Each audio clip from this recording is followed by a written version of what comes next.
The gravy boat clinked against the ceramic plate as my Uncle Mark leaned across the Thanksgiving table, his face twisted in that familiar smirk. "Hey everyone," he announced loudly, interrupting the quiet dinner chatter. "Our delivery boy finally made it." I smiled politely, hanging my worn leather jacket on the back of my chair. 15 years of this and he still thought he was clever. The rest of the family shifted uncomfortably, some looking down at their plates, others forcing awkward laughs. "Actually, it's logistics management now," I said quietly, taking my seat at the far end of the table, where I was always placed, the service entrance as my cousins used to joke. "My name is Daniel Foster. I'm 35 years old and for the past decade and a half, my family has thought I was nothing more than a delivery driver who couldn't find a real career. What they didn't know was that I owned Quantum Logistics, one of the largest supply chain management companies in North America, with operations in 43 countries and an annual revenue that would make my uncle's salary look like pocket change. But they weren't ready for that truth. Not yet. Logistics management? Mark snorted, cutting into his turkey. Is that what they call driving a truck these days? How many packages did you deliver today, Danny boy? I took a sip of water, remembering the morning's board meeting where we'd finalized the acquisition of our biggest competitor for $2.3 billion. Just one, Uncle Mark. But it was an important one. My Aunt Patricia patted my hand with fake sympathy. "You know, I could talk to someone at Mark's company. They're always hiring for entry-level positions. You're not getting any younger, dear." Mark worked as a regional manager at Global Tech Industries, one of the largest technology manufacturers in the country. He never let anyone forget it, especially me. What he didn't know was that Global Tech had been desperately trying to secure a meeting with Quantum Sumi for the past 3 months. Their supply chain was bleeding money and they needed us to fix it. "I appreciate the offer," I said, helping myself to mashed potatoes. "But I'm happy where I am." The only person who'd ever known the truth was my grandmother Rose.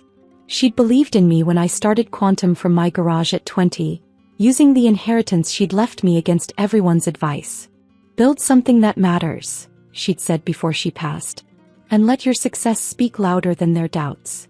I'd followed her advice to the letter. The doorbell rang, interrupting what was surely about to be another lecture about my life choices. My cousin Emma jumped up to answer it, probably grateful for the escape. "Is this the Foster residence?" a deep voice asked from the foyer. "I'm looking for Mr. Foster."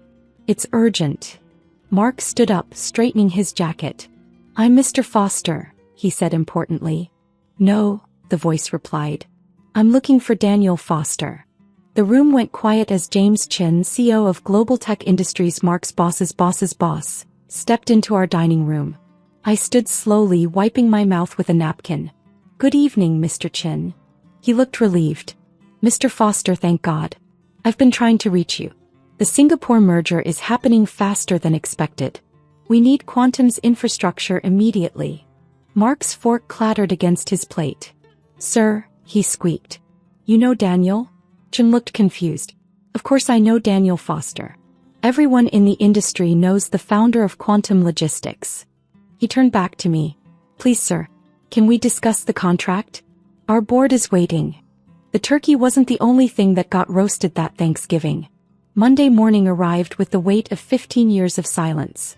I stood in my corner office on the 50th floor of Quantum Tower, adjusting my Brioni suit, a far cry from the delivery uniform my family thought I wore daily. The morning headlines flashed across my screens. Quantum Logistics to acquire Global Tech's supply chain in $4.8 billion deal. Tech giant bows to delivery king. Industry's biggest merger. Daniel Foster, the silent billionaire revolutionizing global logistics. My phone had been exploding since the press release. "Mom, Daniel, please call me." "The news. I don't understand." "Mark, Danny, about today's meeting. We're family. Let's talk first." Various cousins. "Hey cuz. Remember when we used to play as kids?" Sarah entered, stunning in her executive attire. "Your uncle's here. He's been in the lobby for 2 hours. How's he looking?" Like a man who just realized he's been mocking his boss for 15 years. She handed me a tablet. "The audit results are worse than we thought. His division has been hemorrhaging money for years. The creative accounting wasn't just inefficiency, it was deliberate." I scrolled through the numbers, feeling a heaviness in my chest. He falsified delivery data to hide system failures. 300 families lost their jobs because of his cover-up. The board's waiting. Chin looks ready for blood.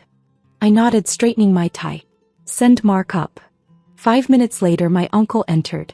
Gone was the arrogant smirk, replaced by something between terror and desperate hope. He'd clearly rushed out to buy a new suit. The price tag was still visible on the sleeve. Danny, he started, then corrected himself. Mr. Foster. If I could explain. Sit. He sat. Do you remember Grandma Rose's funeral? I asked quietly. He blinked at the unexpected question. What? When I tried to tell your children about their grandmother's investment in quantum, you said I was making up stories to seem important.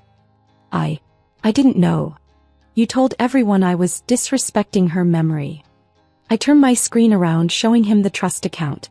She invested $50,000, her entire savings. That investment is now worth $40 million. Your children's inheritance, which you mocked as delivery boy fantasies. Mark's face went ash gray. Daniel, please. That's not why you're here. I pulled up the audit results. Explain this. As he looked at the numbers, whatever remaining color in his face drained away. I can fix this, he whispered. Just give me time. 300 people lost their jobs, Mark. Families lost their homes. All while you bragged at Thanksgiving dinners about your corporate success. I had to maintain appearances, he burst out. Everyone expected me to be successful. You don't understand the pressure. The pressure of pretending? I stood up. No, I wouldn't understand that. I was too busy actually succeeding. The intercom buzzed. Mr. Foster, the board is ready. We're done here. I gathered my papers. HR has your separation package. Your division is being restructured under new management. You're firing me? Your own uncle? I paused at the door. No, Mark. Your actions fired you. I'm just making it official. The boardroom fell silent as I entered. 20 of the most powerful executives in the industry, all eyes on me. Chin nodded from his seat. Before we begin, I said, taking my place at the head of the table, I want to discuss the human cost of corporate deception. I stood before the board, my uncle's audit results displayed on the massive screen behind me. The room was silent except for the soft hum of air conditioning and the occasional sharp intake of breath as executives processed the numbers. 300 families, I continued, my voice carrying across the polished mahogany table. 300 families lost their income because one manager chose to hide system failures instead of addressing them. Chen's face was thunderous. This is beyond inefficiency. This is criminal negligence. The Western Division's actual performance, I clicked to the next slide, has been masked by creative accounting for years. The $300 million loss from the tech contract last year? It wasn't market conditions. It was systemic failure, deliberately hidden. The CFO of Global Tech raised her hand. Mr. Foster, these numbers, if they're accurate. They're accurate. Sarah stepped forward, distributing detailed reports. We've tracked every falsified entry, every manipulated metric. The pattern goes back 7 years. Another executive spoke up.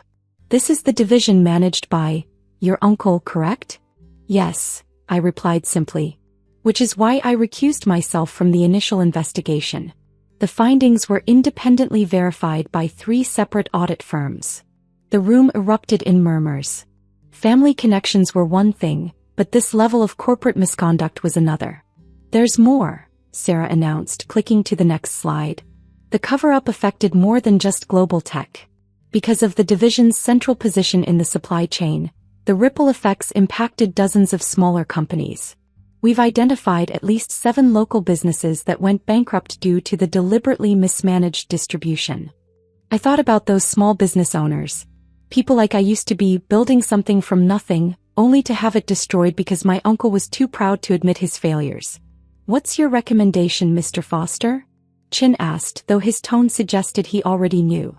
Complete restructuring of the Western Division. Criminal investigation into the falsified records. And I paused. A compensation fund for affected families. That could cost millions, someone protested. I'll personally fund it, I stated. Consider it a family obligation. The meeting continued for hours. By the time we emerged, the merger agreement was signed, the restructuring plan approved, and my uncle's career was effectively over. Outside the boardroom, Sarah squeezed my hand. "You okay?" Before I could answer, my phone buzzed. A message from my mother. "Daniel, I'm at your office. Please, we need to talk." I looked at Sarah. "Did you know she was here?" Security called up. "She's been waiting since the meeting started. Along with Kate and..." Sarah checked her tablet. "Apparently half the extended family." I loosened my tie slightly. "Of course they are. Want me to get rid of them?" I thought about all the family gatherings where they'd dismissed me, all the times they'd made me feel small. But I also thought about Grandma Rose's words. Success without compassion is just another form of failure. No, I decided. It's time to clear the air. All of it. The elevator ride down to the lobby felt longer than usual.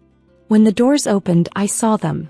My mother, sister, and various relatives, all looking out of place among the marble columns and modern art of Quantum's headquarters. My mother stepped forward first, her eyes red from crying. "Daniel, the news, all these years.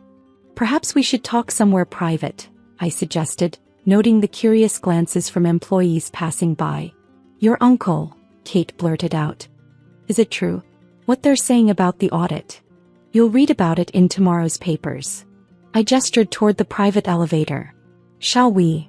As we rode up to my office, I could feel their eyes taking in everything. My custom suit, the respectful nods from executives we passed, the sheer scale of what I'd built while they thought I was just delivering packages. The view from my office made them gasp. Chicago stretched out below us, a sea of buildings and streets where Quantum's trucks moved like blood through veins. "All this time," my mother whispered, when you thought I was failing?" I finished. "When you skipped my Harvard graduation because delivery school wasn't worth celebrating." She flinched. "We didn't know. You never asked." I sat behind my desk, the same desk where hours earlier I'd ended my uncle's career. "For 15 years, you never once asked what I was actually doing. You just assumed." "Your grandmother," my mother said suddenly, her voice trembling. "She knew, didn't she? That's why she left you the inheritance. Why she always defended you." I opened my desk drawer and pulled out a worn envelope, Grandma Rose's last letter to me, delivered after her death. I'd never shown it to anyone except Sarah. "She did more than know," I said, unfolding the letter. "She was my first investor. The only person who believed this wasn't just a delivery boy's fantasy." Kate stepped forward. "Daniel, about all those times Don't," I interrupted. "This isn't about apologies. It's about truth. All of it." I pressed a button on my desk and the wall-mounted screens came to life, displaying Quantum's global operations. Red dots pulsed across digital maps, showing real-time deliveries, transactions, and data flows. "Every 3 seconds," I explained, "our systems process more money than Mark made in a year. Every minute we move more packages than I delivered in my entire time as an actual delivery driver. And every hour, we generate more revenue than our entire family's combined net worth." My mother sank into a chair. "But why didn't you tell us? Would you have believed me?" I stood, walking to the window. "When I tried to explain my software ideas, you said I was wasting time. When I worked through holidays to build this company, you said I was avoiding real work. When I made my first million, Mark told everyone I was lying about having a pretend company." "We were wrong," Kate whispered. "Yes, you were." I turned back to face them. But that's not why I stayed quiet. I kept silent because Grandma Rose taught me something valuable. True success doesn't need announcements. It speaks for itself. My phone buzzed, a message from Sarah. "Board approved the compensation fund. Press conference in an hour." "I have a press conference soon," I told my family. "We're announcing a fund to help the families hurt by Mark's actions." "How bad is it?" Kate asked. "What Mark did?" I pulled up the audit summary. As they read through it, their expressions shifted from confusion to horror. 300 families, my mother breathed. All those people lost everything because Mark was too proud to admit he was failing. I closed the file. "Pride seems to run in our family. What happens now?" Kate asked. "Now. I checked my watch. Now I have to go tell the world that while one foster destroyed families to maintain appearances, another foster will make it right. I paused. And then maybe we can talk about what family really means. And Mark. Mark made his choices. Just like I made mine 15 years ago when everyone told me I was throwing my life away on a delivery job. As if on cue, my office door opened and Sarah entered, tablet in hand. Daniel, they're ready for us downstairs. The compensation fund announcement. My family stared at her, finally recognizing my dispatcher fiancée for who she really was, Quantum CFO and one of the most powerful women in corporate America. Give me a minute, I told her. Sarah nodded, then addressed my family with a slight smile. You should watch the press conference. Might help you understand what your delivery boy has been up to all these years. After she left, my mother stood shakily. Daniel, I know we can't undo the past, but... No, I agreed, we can't. But we can learn from it. I gestured to the door. Shall we? I have some families to help rebuild what our family helped destroy. As we rode down to the press conference, I thought about Grandma Rose's words in her final letter. Success isn't about proving others wrong, Daniel. It's about proving yourself right. Looking at my family's shell-shocked faces, I realized they were finally beginning to understand that. The press conference footage played on every major network that evening. My face, once ignored at family gatherings, now filled screens across the nation as I announced the $100 million compensation fund for families affected by the global tech scandal. Success comes with responsibility, I told the cameras. When corporate misconduct hurts families, we have an obligation to make it right. No one missed the irony. The delivery boy was now saving families destroyed by his successful uncle's deception. 2 weeks later, I sat in my penthouse, reviewing the latest compensation claims when my doorman announced an unexpected visitor. My mother. She entered cautiously, clutching a familiar wooden box. I found this in the attic, she said softly. It's from your grandmother. The box was dusty but intact. Inside, I found stacks of papers. My original business plans, early quantum algorithms scribbled on napkins, and dozens of letters between Grandma Rose and various investors. She kept everything, my mother whispered. Every idea you shared, every plan you made. She believed in you when none of you did. I pulled out a yellowed envelope marked for Daniel's family, open when they finally see. Inside was a letter dated just days before her death. To my beloved but blind family. If you're reading this, you've finally discovered what I've known all along, that success doesn't always wear a suit and tie, and true vision doesn't need validation. Daniel came to me 15 years ago with more than a dream. He had a revolution in his hands, written in code and logistics algorithms that would change the world. While you mocked his delivery job, he was studying supply chain patterns. While you dismissed his computer games, he was building the future. I invested not just my savings but my faith in him. Today that investment has grown beyond money. It grew into proof that sometimes the greatest success stories are written in silence. To my children and grandchildren, your brother, your uncle, your cousin whom you dismissed? He wasn't delivering packages. He was building an empire. And he did it not to prove you wrong but to prove himself right. Learn from this. Success isn't measured by who shouts the loudest, but by who works the smartest. With love and hope for understanding, Rose. My mother's hands trembled as she finished reading. There's more, she said, pulling out a stack of stock certificates. She left shares for everyone in the family. We never knew. Because no one checked, I finished. The same way no one checked what I was really building all these years. Sarah joined us carrying more files. The compensation fund is fully operational. We've already helped 50 families restart their businesses. My mother looked at Sarah with new eyes, finally seeing her as more than just a dispatcher. You too. You built all this together? Sarah was my first hire, I explained. Harvard Business School graduate who believed in the crazy idea that a delivery driver could revolutionize global logistics. She saw what our family couldn't or wouldn't see. The wedding, my mother started hesitantly. Will you still? Yes, Sarah answered. But not at the country club Mark suggested. We're having it at the community center we built for the families affected by the scandal. Success isn't just about making money, it's about making a difference. Just then my phone buzzed. A message from one of the families we'd helped. Their small business was reopening tomorrow, stronger than before. That's what real success looks like, I told my mother, showing her the message. Not the fancy cars or office towers. It's about building something that matters. As if to punctuate my point, a quantum truck passed by the window below, carrying not just packages but possibilities. Just like I used to do before I built an empire that proved success doesn't need announcements. It just needs belief. Your grandmother, my mother said quietly. She would be so proud. No, I corrected gently. She was already proud. She just waited for everyone else to catch up. And in that moment, surrounded by the proof of 15 years of silent success, I realized Grandma Rose had been right all along. True achievement doesn't need validation from others. It simply needs the courage to believe in yourself when no one else will.